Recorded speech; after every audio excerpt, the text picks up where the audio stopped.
When it comes to quality sleep, Ashley has you covered with top mattress brands at winning prices and with special financing options available. You can snooze now and pay later. Plus, your mattress purchase helps give the gift of better sleep to children in need and U.S. Special Operations Forces. Visit your local Ashley store or shop online today and make every snooze count. Financing is subject to credit approval. See store or ashley.com for details. Dreaming of overseas adventures or connecting more deeply with family from afar? Rosetta Stone bridges the language gap. I've tried others, but Rosetta Stone's immersive lessons and voice feedback technology are game changers. Dive into 25 languages by learning intuitively, just like when you were a kid. And here's the holiday sparkle. Grab a lifetime membership now and save 50%. Gift yourself the world. Head to rosettastone.com now and save 50%.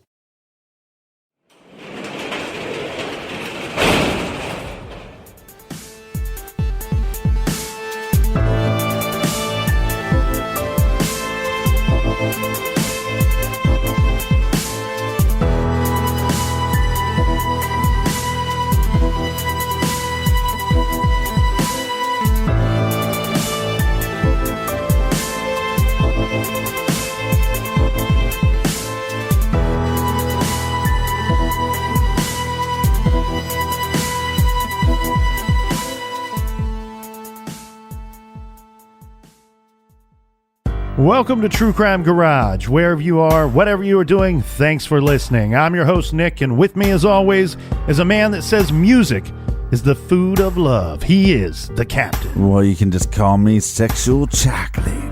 It's good to be seen, and it's good to see you. Thanks for listening. Thanks for telling a friend.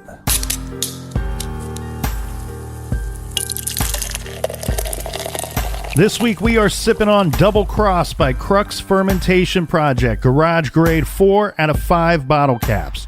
This is a Belgian strong dark ale, big bodied with intense flavors of dark candy sugar, preserved fruit, and holiday spices. And this week's beer, Doublecross, was brought to us by Marina in the UK, who says we should run for president. Well, maybe your mom should run for president. A big shout out to Tammy from Portland, Oregon. And a shout out to Grizz, who says he lives in the state of love and trust out in BFE, Illinois. And a big long distance, we like your jib, to Christian in Hong Kong. And we have another Tammy captain who is listening from beautiful south of North Carolina. And last but not least, we have Sylvia, who says True Crime Garage gets 5 out of 5 bottle caps. Yes. So thank you to everybody for helping out with this week's show. Go to truecrimegarage.com. Check out the blog. Check out the store. Check it out. Yeah, and go to iTunes and leave us a 5-star review. It helps us in the rankings and all that crap. So also, you can check us out on Stitcher. If you're looking for old episodes, go to Stitcher. They're all free, exclusively on the Stitcher app. And that's enough of the business. All right, everybody, gather around, grab a chair, grab a beer. Let's talk some true crime.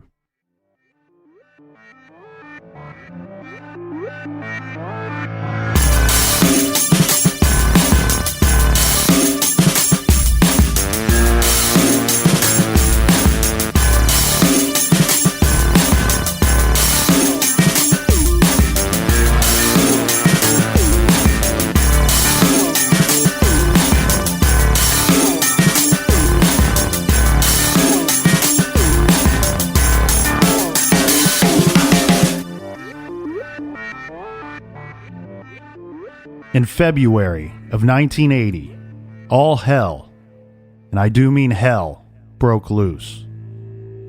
At 1 a.m. on February 2nd, inmates at a maximum security prison just south of Santa Fe jumped 3 prison guards during a routine dorm count. By 2:05 a.m., the inmates had complete control of the prison. 2 prison gangs, the Chicanos and the Aryan Brotherhood, they had their own agendas. After the takeover, the call was to immediately seek revenge against the snitches housed in cell block 4. As dawn broke, a group of inmates later nicknamed the Execution Squad broke into cell block 4. The rioters could not open the cell doors. However, They managed to find blowtorches that were used to renovate the overcrowded prison in Block 5. Unfortunately, they were able to use the blowtorches to open each cell in Block 4 one at a time. When opened, the victims were pulled from their cells to be tortured, dismembered, hanged, or burned alive. Inmates killed inmates with piping, work tools, and homemade shanks.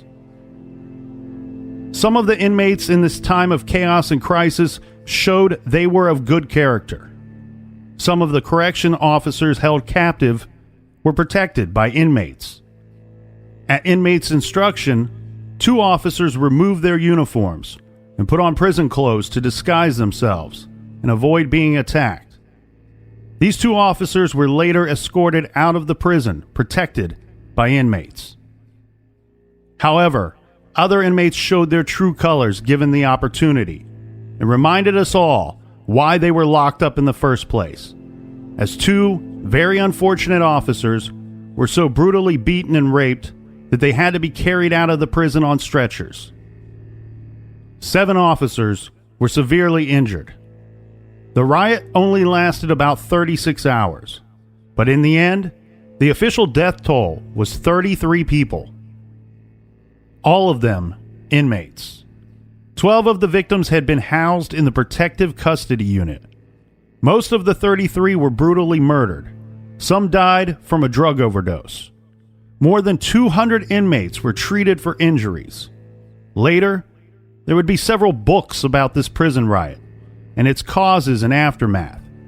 And to give you a better idea of the total carnage, one book is titled The Hate Factory, and the other, The Devil's Butcher Shop. The 1980 New Mexico State Penitentiary riot was the most violent prison riot in American history. Then, state official Michael Francke was brought in to completely revamp the troubled and broken New Mexico prison system. Francke investigated and exposed the corruption that was leading to severe problems and was officially recognized for his achievements by political leaders such as former U.S. President Jimmy Carter. He served as a judge for 3 years and in 1983 became the director of the New Mexico Department of Corrections. In May of 1987, Oregon Governor Neil Goldschmidt hired Michael Francke to fill the corresponding position in Oregon. Francke was hired to address problems in the Oregon State's Department of Corrections. After coming to Oregon, Francke learned many unfavorable things about what was happening behind prison walls. The corruption was rampant and included murder, prostitution, drugs, and even stealing cattle.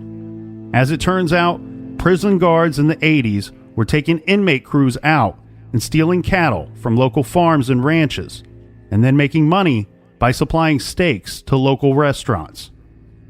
It was exposed during the 1980s that officials at the Oregon Department of Corrections were enlisting the help of convicted murderers inside the prison and rewarding them by providing them weekend passes.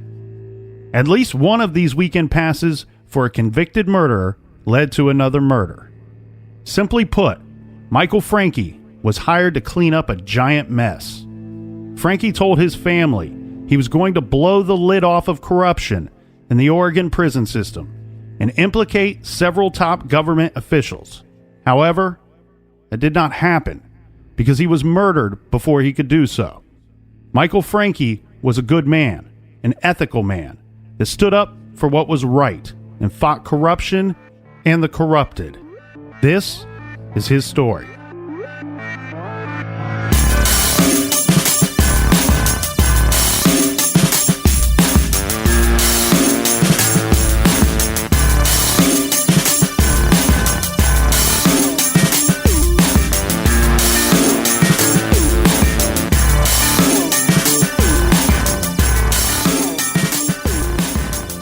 Michael Francke was a native of Kansas City, Missouri. He was born October 2nd, 1946, and after graduating high school, he attended New Mexico's Highland University on a football scholarship. He would graduate with a Bachelor of Arts degree and a combined major of political science, economics, German, and French. Then he attended the University of Virginia Law School, and he graduated with a law degree in 1971 and was subsequently admitted to the Virginia bar. For the next 3 years, he served as a judge advocate general in the United States Navy at Long Beach Naval Station. Now, in 1975, he was admitted to the bar in New Mexico and worked as an assistant attorney general and counsel to the State Department of Corrections. He served in this capacity until 1980, when he became a judge for the First District Court in Santa Fe. He served as a judge for 3 years, and then in 1983 became the director of the New Mexico Department of Corrections. And we heard in the trailer there, Captain, what state they were in as far as the Department of Correction goes for New Mexico State. The problems there were bad. That riot that we described probably and most likely was caused by severe overcrowding within the prison system. That particular prison had almost double the amount of inmates that it was built to house, some of them sleeping without beds. And then we also have brutality from both sides of the cell block door, from the inmates and from some of the correction officers as well. In May of 1987, Oregon Governor Neil Goldschmidt hired Michael Francke to fill the corresponding position in Oregon. Francke was hired to address problems in the Oregon State's Department of Corrections. The main purpose, however, for his hiring was to oversee the largest prison expansion in Oregon State history. It was necessary to expand due to severe overcrowding in these prisons as well. Now, we already spoke of the checkered history of the Oregon prison system, and Michael Francke was the man tasked with removing the corruption of the Oregon State Department of Corrections. But he took heavy criticism when he first came in by legislatures for the cost of overruns and delays in the state's prison construction program. These same legislators were also growing increasingly frustrated about the rising inmate population. So the Oregon system was experiencing severe overcrowding, with up to 5,000 inmates crammed into prisons originally designed for 2,800 people. Still, it's believed by many that he figured out who was doing what and was ready to report it to his superiors. Francke told his family that he was going to blow the lid off of corruption in the Oregon prison system and implicate several top government officials. Now, this leads us to January 17th, 1989. So we know a little bit about Michael Francke's background, but what we didn't say is that Michael was a hardworking, dedicated, and determined individual, and he expected the same out of those who worked for him. Michael was known to work late many, if not most, work days. He often worked into the evening. On Tuesday, January 17th, 1989, Michael Francke held a regular meeting. This was with the 5 division heads and other top staff members on his staff. On this Tuesday, the meeting lasted until 6 p.m. Michael Francke talked with some personnel after and was seen by several people inside what is the Dome building, what is called the Dome building. There were several floors of offices in this building, and Michael Francke's office is on the ground level. Reports from witnesses indicate that Mr. Francke left the Dome building shortly after 6:30 p.m. Other reports indicate that it was closer to 6:45 p.m., but just to be clear, no reports read that Mr. Francke left his office after 6:45 p.m. 2 senior staff leaving the Dome building approximately 40 minutes later discovered Michael Francke's car parked in its designated spot outside the front entryway with the driver's door open. Francke's white Pontiac Bonneville was one of only a few cars left in the parking lot at the corrections headquarters at this time of night. The 2 staffers observed no noticeable damage to the vehicle, and no obvious signs of forced entry on the vehicle were observed. The staffers closed and locked the car door and returned to the Dome building, where they made numerous phone calls to other senior staffers to determine Francke's whereabouts, all to no avail. Security was notified at the nearby communication center, and the staffers left the Dome building at approximately 8:05 p.m. Two other senior staffers, Richard Peterson, head of institutions, and David Coley, head of planning and budget, arrived at approximately 8:35 p.m. and conducted what they described as a meticulous search of the Dome building, but found nothing amiss. There was thought that maybe someone had picked Michael Francke up and maybe they had went to dinner. This was discussed by several of the persons looking for him. So the senior staff members went home for the night after they failed to locate Mr. Francke and assumed that he was at a private dinner engagement. Police were not notified at this time. Around 12:30 a.m., January 18th, the night watchman on duty, Stephen Rubino, was told to be especially observant as he made his rounds of the Dome building. Now, as he came to a dimly lit porch at the side of the building, Rubino spotted a large man sprawled on the porch. He was surrounded by bloodstains, and a panel of glass at the porch doorway was smashed. The night watchman had discovered Michael Francke's body. Police secured the area. The inspectors quickly noticed some of Michael Francke's belongings may be missing. This was his briefcase.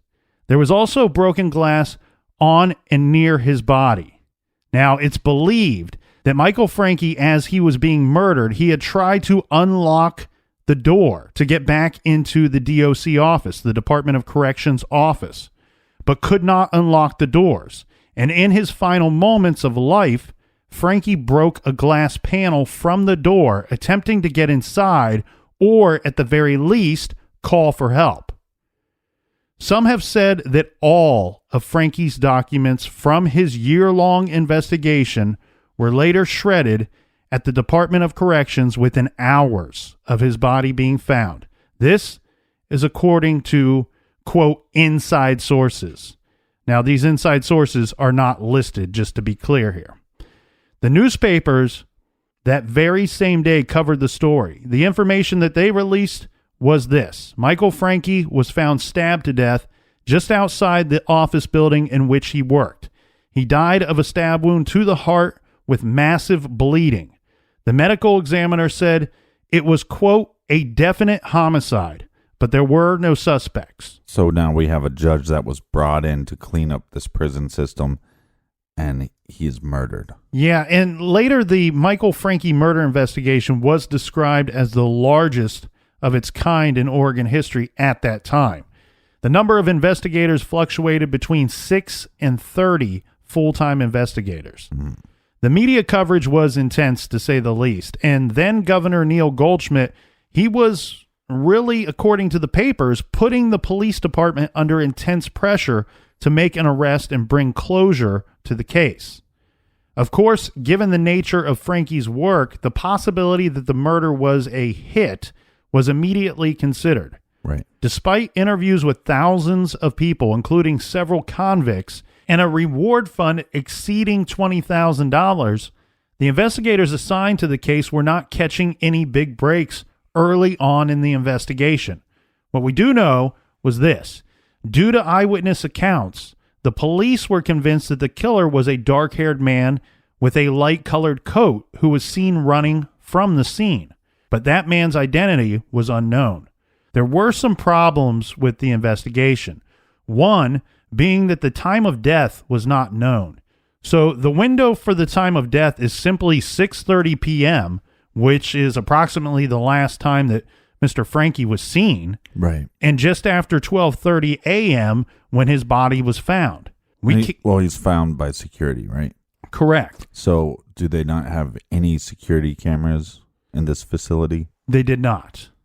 And the thing here is, Captain, we can't even, at the very least, narrow that down any, because when his body was found, the body temperature was never taken nor recorded, Right. which would have shortened that window for us.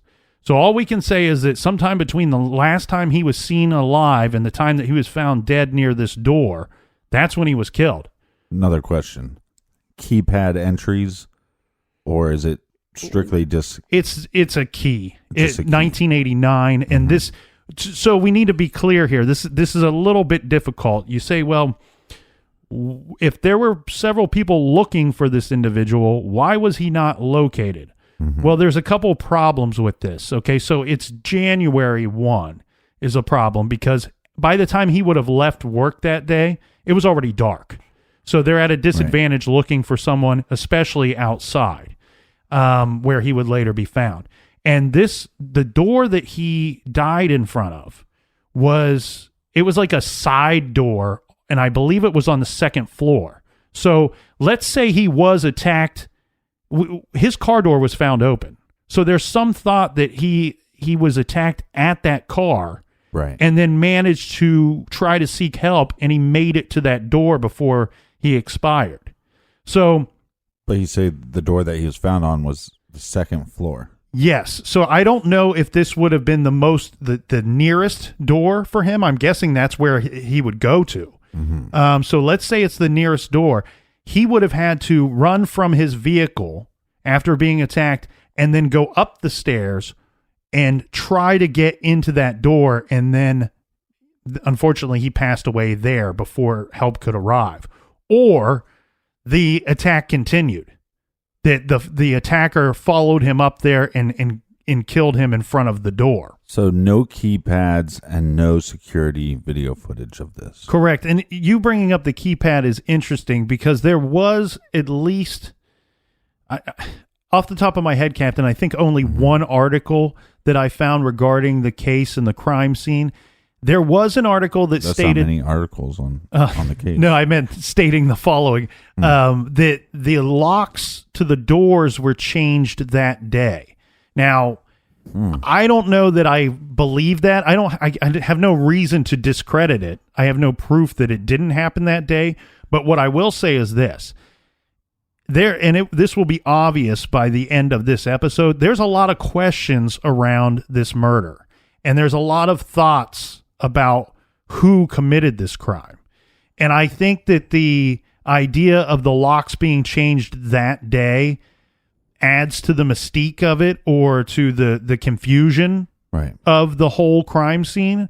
The problem I have with that statement, though, Captain, is that Michael Francke was the boss. He was the number one dude in this building. There were, as I said, there were several floors of offices inside this building of the Oregon Department of Corrections building. Right.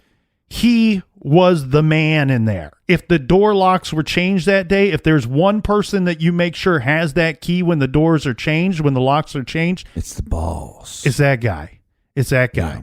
And the other thing too, to paint the picture of the scene, or to get an idea of when we try to think of what could have happened to this man, Bob Ross. Please keep in mind, Michael Francke, remember we said he went to college on a football scholarship. Mm-hmm. This was not a tiny man. This dude was 6'3", 225 pounds. And he wasn't the kicker. I have no idea what position he played. I'm just saying he could have played football and he could have been the kicker. Well, he could have been, but changes things a little bit. But what we know, he was not small. He was 6'3", 225 to 230 pounds. Yeah, this is a big guy. We'll get right back to this after this quick beer break.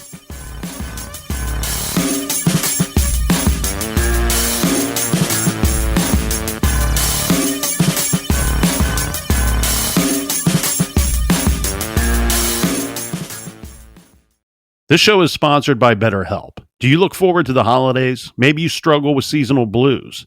This time of year can be a lot, and it's natural to feel some sadness or even anxiety about it. But adding something new and positive to your life can counteract some of those feelings. Therapy can be a bright spot, something to look forward to make you feel grounded, and to give you the tools to manage everything going on.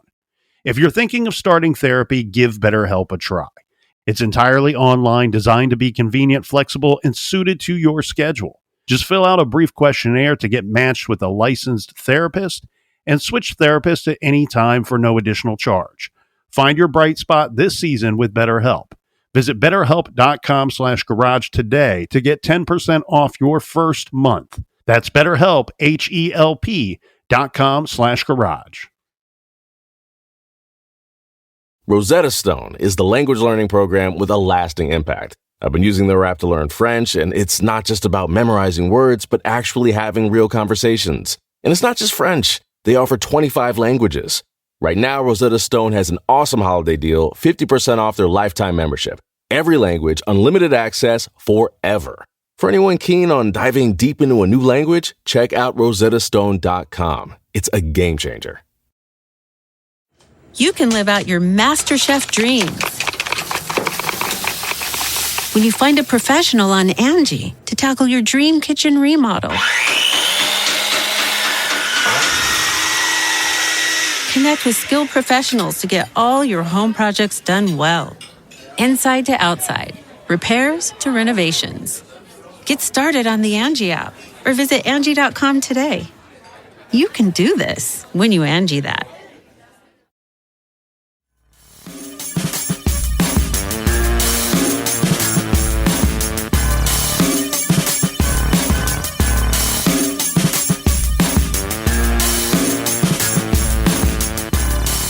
All right, cheers, me mateys. Arr. Arr. Cheers, Captain. Arr. We have a big break in the case. Because on April 8th, 1990, this is nearly 15 months after Francke's death, the police arrested Frank Gable, who was at the time 30 years old. He's arrested for the murder of Michael Francke. So who is he? So Frank Gable, his name did not surface as a suspect, I guess, until about 8 months after the crime, when the murder investigation was at what they were calling at the time a standstill. Two people initially pointed the finger at Gable. One was Michael Kieran's. The other tipster was Janine Vera Gable, Frank Gable's wife. So the police at this time believed that Michael Francke was murdered in an attempted robbery. The police interrogated known drug dealers and street criminals, looking to figure out if somebody had heard something. You know, they want to find out the word on the streets, right? One of them claimed that he witnessed the murder and then identified the killer as a drug dealer named Frank Gable. According to this witness, Gable was in the act of breaking into Michael Francke's car, when Michael came out of the office building around 7 p.m. Gable then stabbed Francke, very badly wounding him. It is believed at this time that Gable stole Michael Francke's briefcase and fled the scene. Michael Francke then staggered up a set of stairs to a side entrance to the building, attempting to get in. Could not, and then broke the glass pane on the door in a desperate attempt to get back into his office. Now, after getting this tip that led police to drug dealer Frank Gable, Frank was already in jail for beating his wife when he was arraigned for killing Oregon prison director Michael Francke. The charges, go ahead. So Francke's attacked January of 89. When is this suspect arrested for beating his wife? That I don't know. And I'm going to be honest with you, Captain. I don't know a ton about this Frank Gable. It wasn't until April of 1990 that he is charged with Francke's murder, but we do know that he got onto police radar about 8 months after the murder. I don't know if that means he was locked up around that same time. One of my thoughts is that it could very well be the case, because one of the witnesses is his wife, who he has already been charged with assaulting, and he's in jail for that assault. Right. So one good thing is, hey, we got a suspect that we really like, and he's not going to be hard to find because we know where he is. He's sitting in a jail somewhere. But with his wife being one of the supposed eyewitnesses or people willing to point the finger at this Frank Gable, I can't believe that if that was going on in their relationship, that she was going to tell the police about it before he's arrested for hitting her. Now, the charges for Frank Gable would be 6 counts of aggravated murder and 1 count of intentional murder for allegedly fatally stabbing Michael Francke. Aggravated murder is a capital crime in Oregon, and the prosecutors said they will seek the death penalty if Gable is convicted. Now, investigators never found a weapon or other physical evidence tying Gable to the crime. And Gable, well, he never confessed to the crime either. In fact, in a jailhouse interview after his court appearance, Gable said he was innocent, saying, quote, "Don't let me get railroaded." He told KOIN television, "I just ask that they not stop looking. There's a killer out there somewhere." The indictment offers a series of possible motives for the murder, including that Gable killed Francke during a theft or robbery, or that the slaying was related to Francke's work as a prison's chief. At trial, the prosecutor said that Francke caught Gable breaking into his car, and in a panic, Gable stabbed him.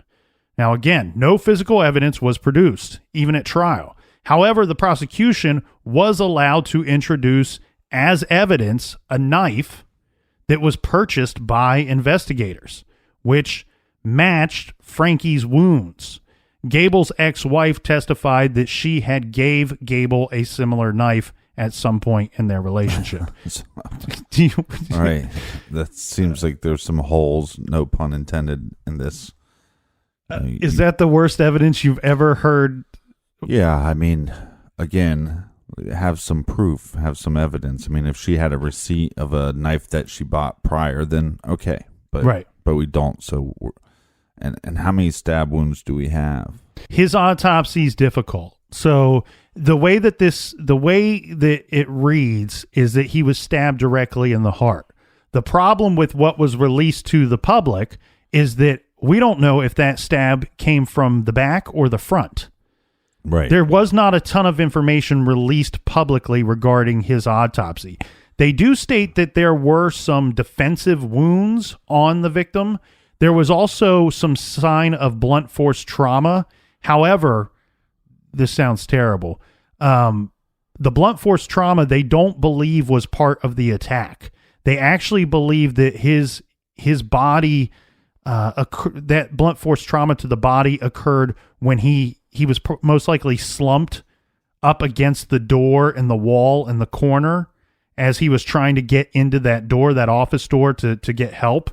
Right. And then at some point he fell onto the concrete. And they believe that blunt force trauma to the body occurred at that time and not during the course of the attack. So I'm going to ask an obvious question, and I'm hoping for an obvious answer. Okay. You're putting me on the spot, County. So he's breaking into a car. He's breaking into the vehicle. That's what they think happened. That's what the prosecution is stating. So we have fingerprints. No, we don't. And again, remember, the troubling thing here, too, is we have the eyewitnesses, the people that closed the car door, that found the car door open, Francke's car door open, they stated that they didn't see any damage to the car, any sign of a scuffle, any obvious signs that somebody broke into the vehicle. Right. You know, it almost looks like, to me, given that description, it more likely sounds to me that Francke opened up his own car door and then was attacked. And the car door just happened to be left open. Possibly, or... The way that the prosecution paints the picture is that Frank Gable's in mid-break-in, and I would have to guess Frank Gable's already got the door open by the time that Francke discovers him and says, "Hey, buddy, what are you doing with my car?" Yeah, what are you doing? Now you got a 6'3" large man getting ready to come down upon you for breaking into his car. Yeah, breathe heavy into your ear.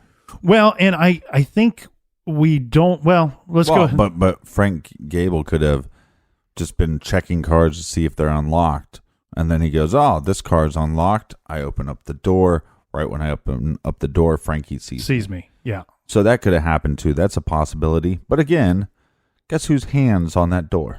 Mm-hmm. Unless you're telling me that he was wearing gloves or whatever. The individual that was spotted is believed to have been wearing gloves.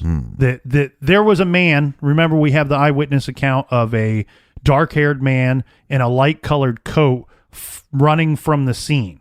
The problem with that is this person is spotted running from the area of the vehicle, not necessarily running from a murder scene. You know, it's not like anybody says, I saw a murder or a man attacked, and then this description of this guy ran away from the area. Right. No, there's just a dude that's spotted in the area. Now, that guy, from every statement I could find, sounds like the guy was wearing gloves.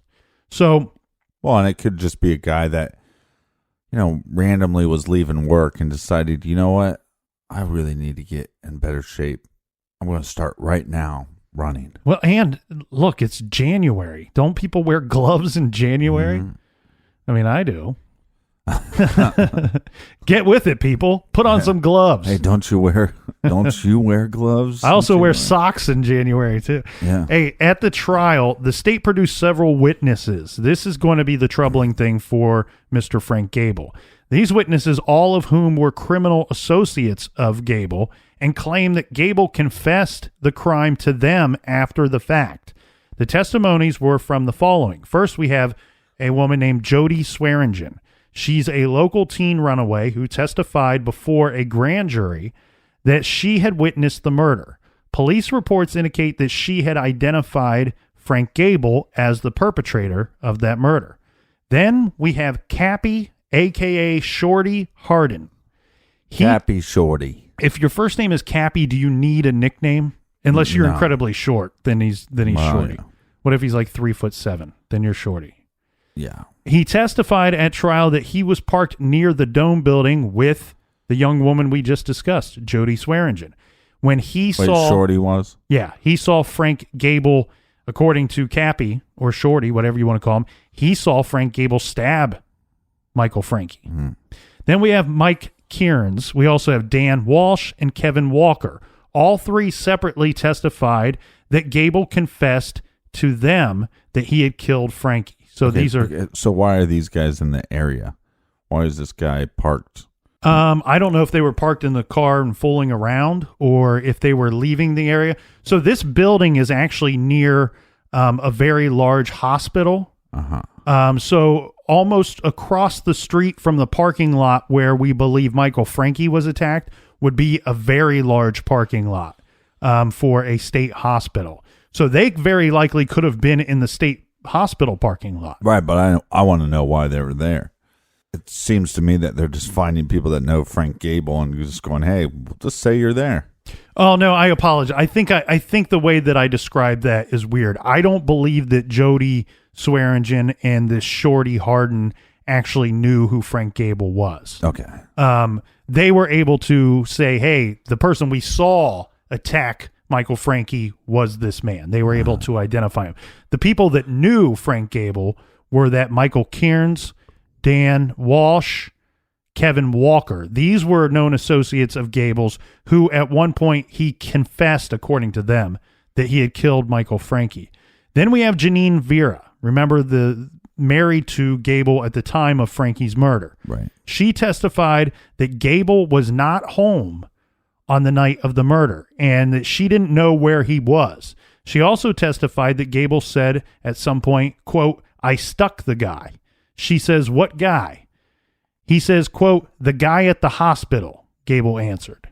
Now, that's an interesting statement here, Captain, because one thing I had wondered about when the prosecution gave their theory of the events and of the murder and how it occurred and the motive, right, was that this guy's breaking into a car. Well, if I'm a criminal, if I'm a thief, you probably are. I'm not choosing a vehicle that's in the parking lot of the Department of Corrections, the headquarters for the Department of Corrections. Unless you don't know. Unless you think it's a hospital. Right. And that's what's interesting about what she says when she testifies, that Gable referred to him as the guy at the hospital. The other thing that's interesting there, too, is that also implies that Frank Gable did not know the man that he attacked. He didn't know him by name. Mm-hmm. Now, the verdict, that little bit of evidence, those people testifying, that's all the evidence they had. All hearsay, all circumstantial. Mm-hmm. And, we had last week's case of Scott Peterson where people got a little upset and said, how can you convict on circumstantial evidence? there was what I would refer to as a mountain of circumstantial evidence against Scott Peterson. Against Frank Gable here, however, that's it.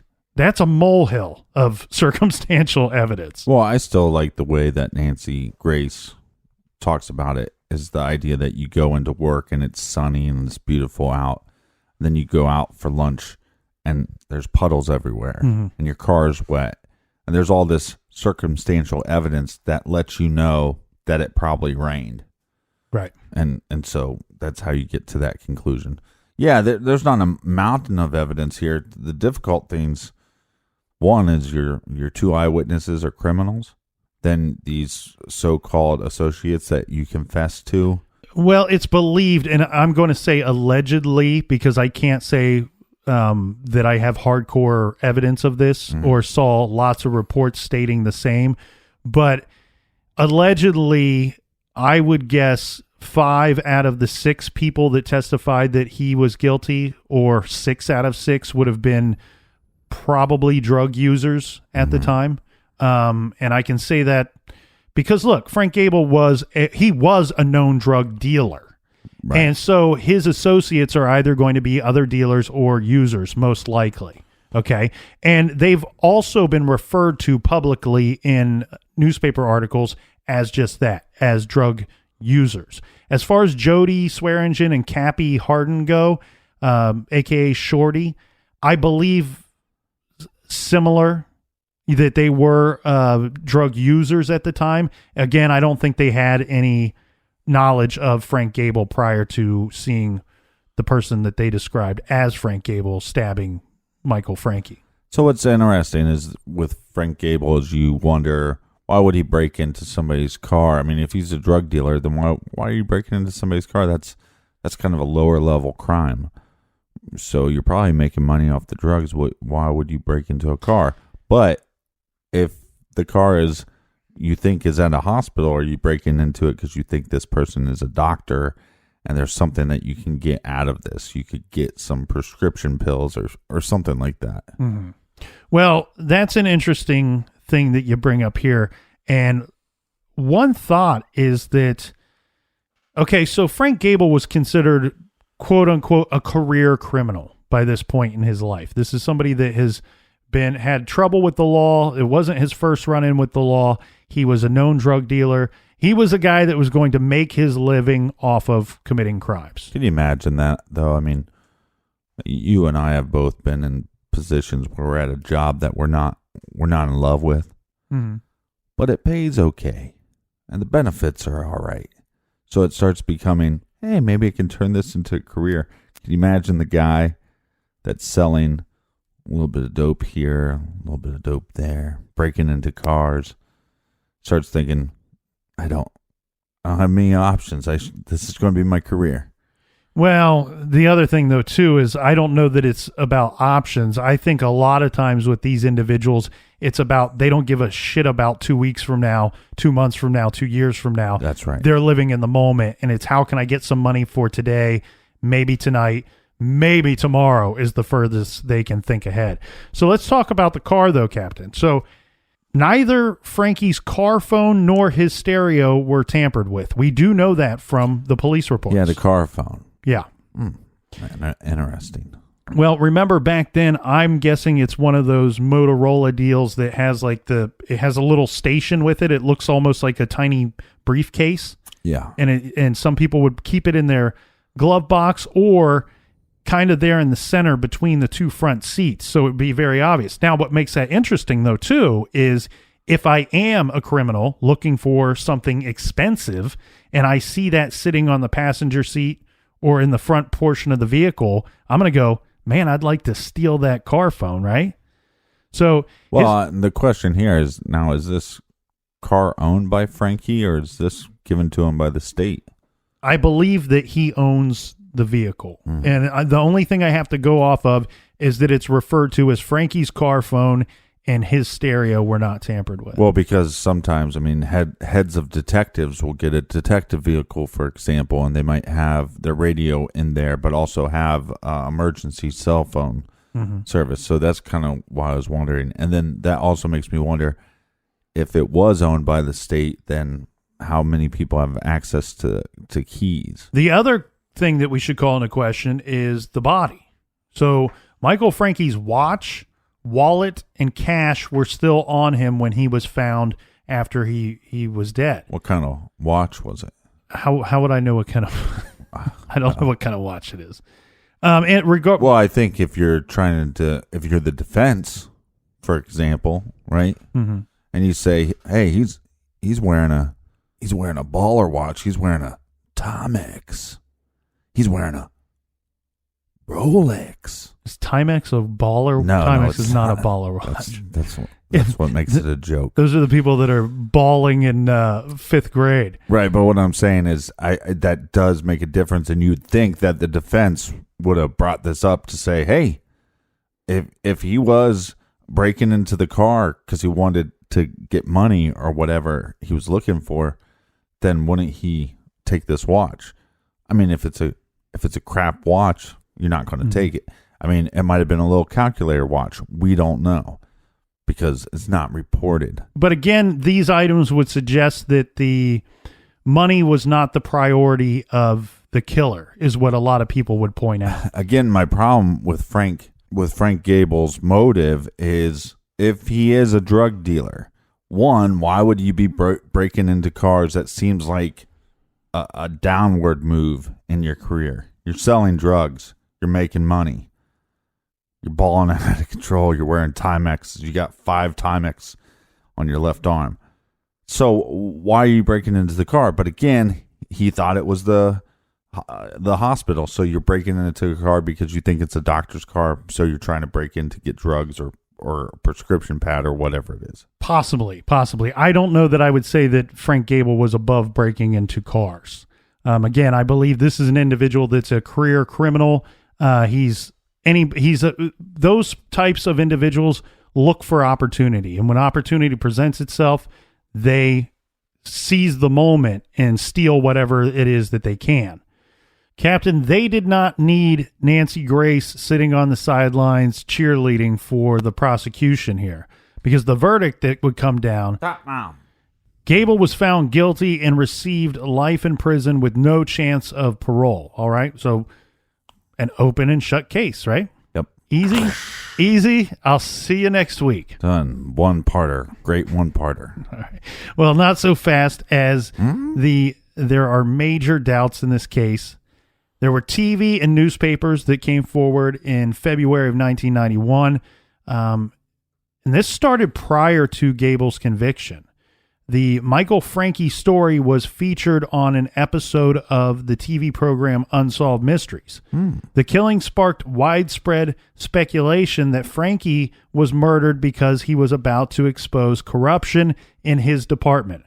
One of Francke's that's brothers... what he was also hired for, though. Yes, it's believed that he was hired for... That was part of the reason that he was hired. One of Francke's brothers said that the prison's chief told him shortly before his death that he had discovered organized crime elements in the prison's system.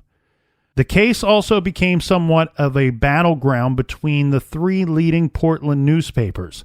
A leading advocate for the wrongful conviction/conspiracy theory was local journalist Phil Stanford.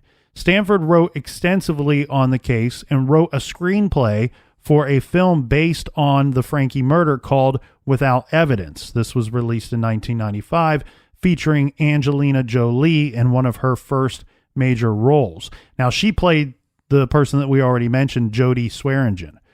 Then, even after the conviction, persons close to the case started calling into question many interesting aspects of the case and the murder scene. We already discussed the car. We already discussed the body. But one thing that they would keep going back to is the timing of the murder, because we have Francke's brother who says that shortly before his murder, he told him he was going after an organized criminal element within the prison system. Francke's employees told police he had received threats shortly before he was murdered, and on several occasions sent security guards to his home. Now we have Chuck Sides, a former state lawmaker who played basketball with Michael Francke, that later said that shortly before Francke's murder, that Francke started carrying a pistol in his gym bag for self-defense because he was taking steps to disrupt drug trafficking inside the prisons. That's quite interesting, Captain, for several reasons. Because we have the prosecution that state that the main motive for the murder of Michael Francke was that he disrupted a car thief. Right. And it was killed as a reactionary thing during the course of that robbery, right? And here we have a lawmaker. We have people that he worked with that are saying that there obviously was something in Michael Francke's life that he believed that he was in danger. He's sending police officers to his home from time to time. He's actively carrying a gun in his gym bag. Right. These would point to signs that this man believed that he was going to be part of a premeditated attack on his life and not necessarily a situation where he surprises a car thief. Yeah, so then the question becomes, did he just interrupt a simple car break-in, or was his investigation such on the right track that it was leading him down the wrong path with the wrong people?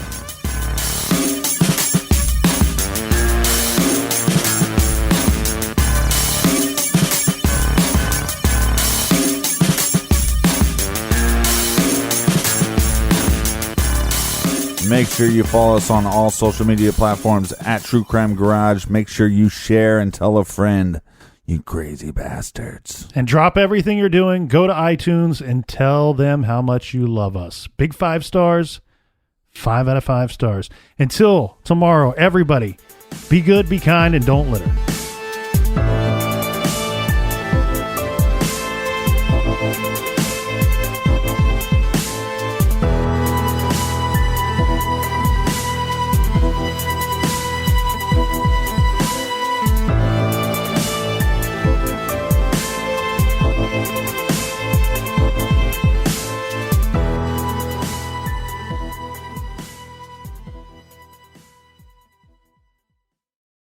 The Angie's List you know and trust is now Angie, and we're so much more than just a list. We still connect you with top local pros and show you ratings and reviews, but now we also let you compare upfront prices on hundreds of projects and book a service instantly.